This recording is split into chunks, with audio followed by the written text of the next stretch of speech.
முப்பொருள் நேயர்களுக்கு வணக்கம். நம்ம ஆன்மா பற்றிய பார்ட் 1 வீடியோல நமக்குள்ள சூட்சுமமா ஒரு செயல் நடந்து கொண்டே இருக்கிறது என்றும், அது நம்முடைய கட்டுப்பாட்டில் இல்லாம தானாகவே நடக்கிறது என்றும், அது அனுபவம் பெறும் நிகழ்வு என்றும் பார்த்தோம். அத செய்வது ஆன்மா என்றும் நம்ம அப்போ உறுதியா நிரூபிச்சோம். ஆனால் இன்றைய காலகட்டத்தில ஆன்மாவ பற்றி பலதரப்பட்ட கருத்துக்கள் நிலவுவதனால, எது உண்மையில் ஆன்மா என்பதையும், அதன் இயல்பு, பண்பு என்ன என்பதையும் சித்தர்கள் விளக்கிய வகையில் விரிவாக இந்த பதிவில் பார்க்கலாம். ஆன்மாவை பற்றி ஏன் தெரிந்து கொள்ள வேண்டும்? இதனால் நமக்கு என்ன பயன் என்று நினைக்கிறீர்களா? நீங்கள் ஆன்மாவை பற்றி தெரிந்து கொள்ளும்போது, உயிர் வாழ்க்கையை பற்றிய முழுமையான புரிதலை நீங்கள் பெற முடியும். அதன் மூலம் இந்த உலக பொருள்களின் மீதான ஆசை தானாகவே குறையும். உங்களின் முழுமையான இலக்கு எது என்பது தெரிய வரும். நீங்கள் இந்த உலக வாழ்க்கையை சரியான முறையில் அணுகுவீர்கள். நீங்கள் ஞானம் அடைய வேண்டும் என்றால் நிச்சயம் ஆன்மாவை பற்றி தெரிந்து கொள்ள வேண்டும். ஞானம் என்பது ஏதோ உலகில் உள்ள அதிசய பொருள் போல் பெரும்பாலோர் நினைக்கிறார்கள். ஆனால் ஞானம் என்பது ஆன்மாவாகிய உங்களின் இயல்பு, இந்த பிரபஞ்சம் மற்றும் இறைவன் பற்றிய முழுமையான அறிவும் அனுபவமும் ஆகும். இதையே ஞானம் என்கிறார்கள். இந்த ஞானம் அடையும் படிமுறையில் முதல் படி உங்களின், அதாவது நீங்கள் ஆகிய ஆன்மாவை அறிந்து கொள்வதுவே. இதையே ஆன்ம தரிசனம் என்கிறார்கள். எது ஆன்மா என்பதை பற்றி பல கருத்துகள் இந்த உலகில் இருந்தாலும், தகுந்த காரணத்தோடு கூறப்படும் கருத்துகளுள் 7 கருத்துகள் முக்கியமானதாகும். அவை: 1. ஆன்மா என்பது சூனியம். 2. ஸ்தூல உடம்பே ஆன்மா. 3. சூக்கும உடம்பே ஆன்மா. 4. பிராணவாயுவே ஆன்மா. 5. ஐம்பொறிகளே ஆன்மா. 6. பரபிரம்மே ஆன்மா. 7. இவை எல்லாம் சேர்ந்த ஒன்றே ஆன்மா என்பதே ஆகும். இந்த காணொளியில் நாம் 7 கருத்துகளில் 4 கருத்துக்களை பற்றி விரிவாக பார்க்க போகிறோம். இந்த கருத்துக்கள் மிகவும் சுவாரஸ்யமாகவும் பயனுள்ளதாகவும் இருக்கும். எனவே இந்த வீடியோவை ஸ்கிப் பண்ணாம கடைசி வரை பாருங்கள். அதற்கு முன்னாடி நம்ம சேனலை சப்ஸ்கிரைப் செய்யாதவர்கள் சப்ஸ்கிரைப் செய்து கொள்ளவும். அப்பதான் நம்மளுடைய அடுத்தடுத்த வீடியோ தவறாமல் உங்களை வந்து சேரும். ஒரு சமயம் அல்லது மதம் ஒரு நாளில் தோன்றிவிட முடியாது. அது மனித இனம் தோன்றி மனிதனின் அறிவு வளர்ச்சி பெற தொடங்கிய போது முதலில் அவன் ஆராய்ந்தது இயற்கையின் அபார சக்திகளை பற்றித்தான். முதலில் மனிதன் ஆராய்ந்தான். பிறகு படிப்படியாக இறைவனை பற்றியும் இறுதியாக தன்னை பற்றியும் ஆராய தொடங்கினான். இந்த தேடுதலில் பலதரப்பட்ட கருத்துகள் பல்வேறு காலகட்டங்களில் தோன்றி நிலவி வந்தன. அந்த ஒவ்வொரு கருத்தும் அதனை ஈர்த்த ஒரு மக்கள் கூட்டத்தை வைத்திருந்தது. அந்த ஒவ்வொரு கருத்தை பின்பற்றிய மக்கள் ஒவ்வொரு சமயங்களை பின்பற்றுபவர்கள் ஆனார்கள். இந்த கருத்துகளும் மனிதனின் சிந்தனை பட்டறையில் காலந்தோறும் செதுக்கப்பட்டு படிப்படியே செம்மைப்பட்டு வளர்ந்துள்ளது.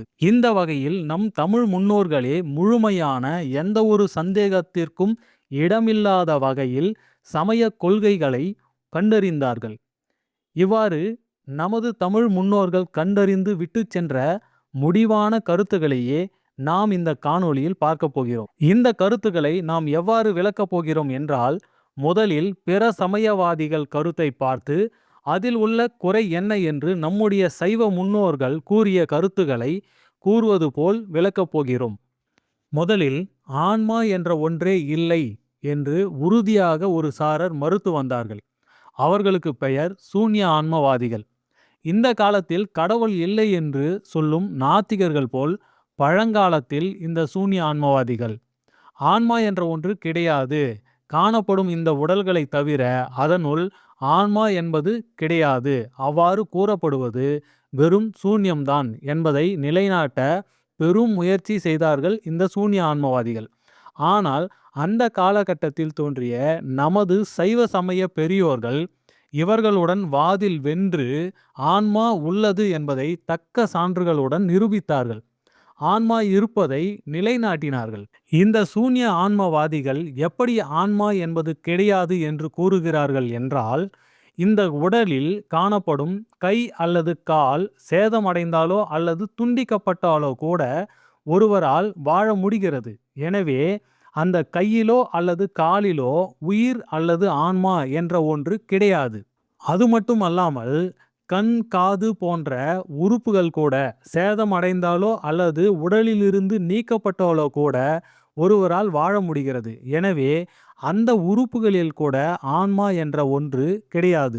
எல்லாவற்றிற்கும் மேலாக ஒரு பெரிய விபத்தில் ஒட்டுமொத்த உடலுமே சிதைந்து போவதை நம்மால் பார்க்க முடிகிறது. ஆனாலும் கூட அந்த உடலிலிருந்து ஆன்மா என்ற ஒன்று தனியாக பிரிந்ததாகவோ, சேதப்பட்டு கிடப்பதாகவோ இதுவரை யாரும் கண்டதும் இல்லை, கேட்டதும் இல்லை. எனவே ஆன்மா என்ற ஒன்று கிடையாது என்று சாதித்தார்கள். இவர்களுக்கு ஆன்மா உள்ளது என்பதை நமது சைவ சமய பெரியோர்கள் எவ்வாறு நிரூபித்தார்கள் என்றால், சூன்ய ஆன்மவாதிகளை பார்த்து சில கேள்விகளை கேட்டார்கள். அது என்னவென்றால், நீங்கள் கூறியது போல ஒவ்வொரு உறுப்பாக இது ஆன்மா இல்லை, இது ஆன்மா கிடையாது என்று கழித்து இறுதியாக ஆன்மா என்ற ஒன்று கிடையவே கிடையாது என்று அறிந்து கொண்ட பொருள் எது? ஆன்மா என்பது இல்லாத பொருள் என்று முடிவுக்கு வந்த பொருள் நிச்சயம் இருக்க வேண்டும் அல்லவா? அந்த பொருள் எது என்று கேட்டார்கள். அதற்கு சூன்ய ஆன்மவாதிகளிடம் எந்த பதிலும் கிடையாது.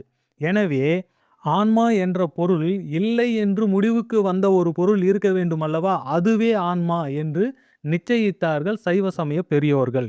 இதிலிருந்து ஆன்மா என்ற பொருள் நிச்சயம் உண்டு என்பது உறுதியாகிறது.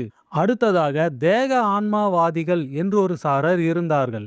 இவர்கள் ஆன்மா உண்டு என்பதில் உடன்படுபவர்கள். இவர்களது கருத்து என்னவென்றால், இந்த உடம்புக்கு வேறாய் ஆன்மா என்பது எதற்கு?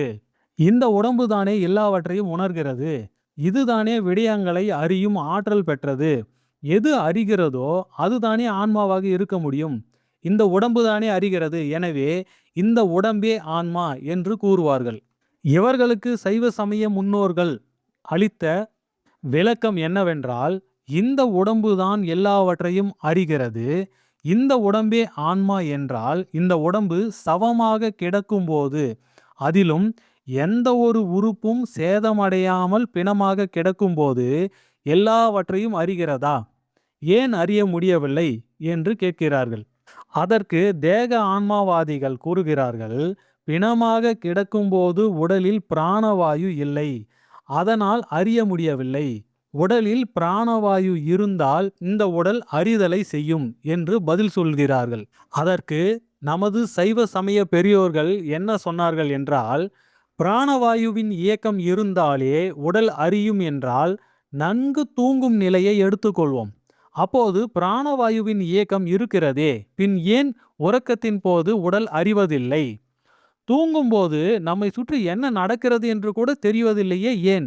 இப்படி இருக்கையில் உடல்தான் அறிகிறது, உடல்தான் ஆன்மா என்று சொல்வது எவ்வாறு பொருந்தும்? பொருந்தாதே என்று கூறுகிறார்கள். எனவே அறிகின்ற ஆன்மா வேறு, உடல் வேறு ஆகும் என்று நிரூபித்தார்கள். இன்னொரு சாரர் இருந்தார்கள். அவர்கள் ஐம்பொறிகளே ஆன்மா என்று சொல்லக்கூடியவர்கள். அவர்களை இந்திரிய ஆன்மாவாதிகள் என்பார்கள்.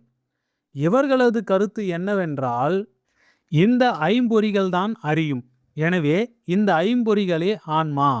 இந்த உடல் பிணமாகும் போது இந்த ஐம்பொறிகளும் அழிந்து விடுவதால் அவற்றால் அறிய முடியவில்லை. மற்றபடி நனவு நிலையில் உடல் அழியாத போது நன்கு அறியும். மேலும் உறக்கத்தின் போது இவை ஒடுங்கி இருக்கும், அதனால் அறிய முடியாது என்கிறார்கள். இவர்களின் ஆன்மா பற்றிய கருத்து பொருந்தாது என்பதை நமது சைவ சமய பெரியோர்கள் பின்வருமாறு விளக்குகிறார்கள். ஐம்பொறிகள் தான் அறியும் என்றால் ஒரே நேரத்தில் எல்லா பொறிகளும் அறிவதில்லையே, ஏன்? மேலும் ஒரு பொறி அறியும் போது மற்றொரு பொறி அறிவதில்லை. அதாவது கண் உருவத்தை அறியும், ஆனால் சுவையை அறியாது. அதுபோலதான் மற்ற கருவிகளும். எனவே ஒரு பொறி ஒரு விடயத்தை தான் அறியும். ஆனால் அனுபவம் எவ்வாறு நிகழ்கிறது என்றால், நான் பார்த்தேன், நான் கேட்டேன், நான் சுவைத்தேன் என்றுதானே நிகழ்கிறது.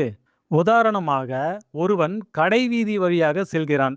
அங்கே பலாப்பழத்தின் வாசனை வருகிறது. அதனை மூக்கால் நுகர்ந்து அந்த வியாபாரியிடம் சேர்ந்து அந்த பலா சுளைகளை கண்ணால் பார்த்து, அதனை தொட்டு பார்த்து, சுவை எப்படி உள்ளது என்று சுவைத்து பார்த்து, பிறகு அவனிடம் விலை கேட்டு வாங்குகிறார். இங்கே முகர்ந்து பார்த்து சுவைத்து தொட்டு விலை கேட்டு வாங்கிய பொருள் ஒன்றாகத்தான் இருக்க வேண்டுமே தவிர 5 பொறிகளாக இருக்க முடியாது. இங்கே பலாசுளையின் வாசத்தை நுகர்ந்த மூக்கு அதன் சுவையை உணரவில்லை. அதன் நிறத்தை பார்க்க முடியவில்லை, அதன் விலையை கேட்டு வாங்க முடியவில்லை. இப்படியே ஒவ்வொரு இந்திரியமும். எனவே 5 இந்திரியங்களையும் கொண்டு நான் சுவைத்தேன், நான் கண்டேன், நான் கேட்டேன் என்று சொல்லும் ஒரு பொருள் நிச்சயம் உண்டு. அதுதான் ஆன்மா. அதுவே இந்த ஐம்பொறிகளையும் பயன்படுத்தி 5 விடயங்களை அறிகிறது.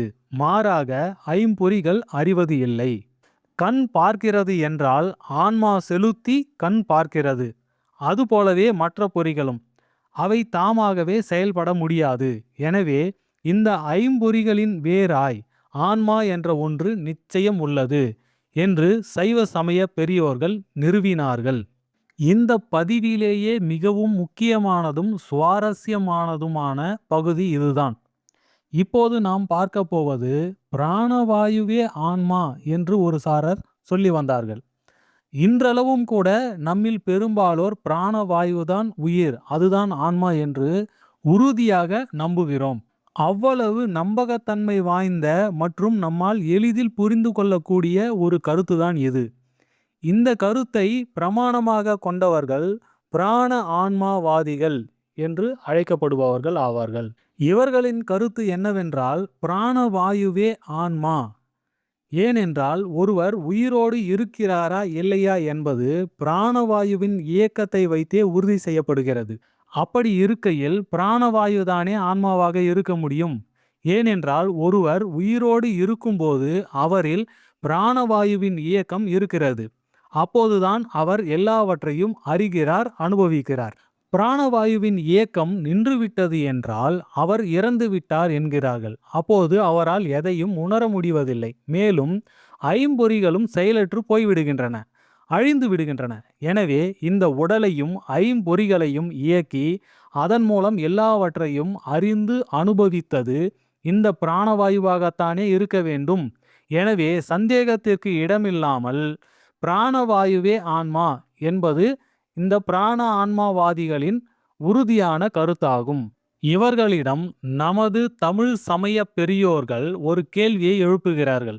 அது என்னவென்றால், பிராணவாயுவின் இயக்கம் இருந்தால் ஐம்பொறிகளும் அறிதலை செய்யும், உடல் இயங்கும் என்று கூறுகிறீர்களே, அப்படியென்றால் உறக்கத்தின் போது பிராணவாயு இயங்கிக் கொண்டுதானே இருக்கிறது, ஆனால் உடல் இயங்கவில்லையே, ஐம்பொறிகளும் எதையும் அறியவில்லையே, ஏன் என்று கேட்டார்கள். இந்த கேள்விக்கு பிராண ஆன்மாவாதிகளின் பதில் என்னவென்றால், உறக்கத்தின் போது பிராணவாயு இயங்கிக் கொண்டு இருந்தாலும் ஐம்பொறிகளாகிய கருவிகள் செயல்படாமையால் அதனால் இயங்க இயலவில்லை, அறியவும் இயலவில்லை என்று. இப்போது நமது தமிழ் சமய பெரியோர்கள் என்ன சொல்கிறார்கள் என்றால், நீங்கள் சொல்வது சரிதான், பிராணவாயுதான் எல்லாவற்றையும் செயல்படுத்தி அறிந்து அனுபவிக்கும் தலைவனாக இருந்தால் உறக்கத்தின் போது பிராணவாயு இயங்கிக் கொண்டு இருக்கிறது, உறங்கவோ அல்லது செயலற்றோ போகவில்லை. அப்படி இருக்க அந்த பிராணவாயு கையாளும் கருவிகளான ஐம்பொறிகளும் உடலும் எப்படி செயலற்று போகும்? சரி, பிராணவாயுதான் இவற்றிற்கு ஓய்வு கொடுத்தது என்றால் தான் மட்டும் ஏன் இயங்க வேண்டும்? ஓய்வு கொள்ளலாமே. உதாரணமாக, ஒரு அரசன் அரசவையில் ஆணைகள் பிறப்பிக்க தயாராக இருக்கும்போது, அரசன் செயல்பட்டு கொண்டிருக்கும் போது மற்ற அமைச்சர்களும் வாயிற்காப்பாளனும் மெய்காப்பாளன் போன்ற எல்லோரும் தூங்கிவிட்டார்கள் என்றால் சரியாகுமா? எனவே இந்த பிராணவாயு தலைவனாக, மற்ற கருவிகளை இயக்கும் முதல்வனாக, ஆன்மாவாக இருக்க முடியாது என்று சைவ சமய பெரியோர்கள் மறுத்தார்கள். எனவே பிராணவாயுவிற்கு வேறான ஒன்றுதான் இந்த பிராணவாயுவையும் செயல்படுத்தி அறியும் ஆன்மாவாக இருக்க முடியும். மேலும் இந்த பிராணவாயு ஆன்மாவுடன் நெருங்கிய தொடர்புடையது. எதுபோல் என்றால், அரசனுக்கு மெய்காப்பாளன் போல. அரசன் உறங்கும்போது மெய்காப்பாளன் உறங்க மாட்டான். அதுபோன்றுதான் ஆன்மா உறங்கும்போது கூட பிராணவாயு உறங்காமல் இயங்கிக் கொண்டு இருக்கும். எனவே பிராணவாயு வேறு, ஆன்மா வேறு. மேலும் பிராணவாயு நின்றுவிட்டால் உயிராகிய ஆன்மா பிரிந்து விட்டது என்று கூறுவது எவ்வாறு எனில், அரசனின் மெய்காப்பாளன் எப்போதும் அரசனுடனே இருப்பான், அரசன் எங்கு சென்றாலும் உடன் செல்வான். எனவே அரசர் ஆகிய ஆன்மா உடலில் இருக்கும்போது மெய்காப்பாளன் ஆகிய பிராணவாயு உடலில் இருக்கும். ஆன்மா உடலை விட்டு சென்று விட்டால் பிராணவாயுவும் பிரிந்துவிடும். இதை வைத்துத்தான் பிராணவாயு இருக்கும்போது உயிர் இருக்கிறது என்றும், பிராணவாயு இல்லாதபோது உயிர் பிரிந்து விட்டது என்றும் கூறுவது. எனவே ஆன்மா என்பது பிராணவாயு கிடையாது. அது பிராணவாயுவின் வேறான ஒன்று. அதுவே பிராணவாயுவை செலுத்தி, ஐம்பொறிகளையும் செலுத்தி, எல்லாவற்றையும் அறிந்து அனுபவிக்கக்கூடிய ஆன்மா ஆகும் என்று தெளிவாக நமது சைவ சமய பெரியோர்கள் நிறுவினார்கள். இந்த வீடியோ ரொம்ப பயனுள்ளதா இருந்திருக்கும்னு நாங்க நினைக்கிறோம். இந்த வீடியோ உங்களுக்கு பிடிச்சிருந்தா லைக் அண்ட் சப்ஸ்கிரைப் பண்ணுங்க. அப்பதான் எங்களோட அடுத்தடுத்த வீடியோ உங்களுக்கு சரியா வந்து சேரும். இதுவரை இந்த வீடியோவை பொறுமையுடன் பார்த்த அனைவருக்கும் முப்பொருள் சார்பாக நன்றி. அடுத்த வீடியோவில் சந்திப்போம். வணக்கம்.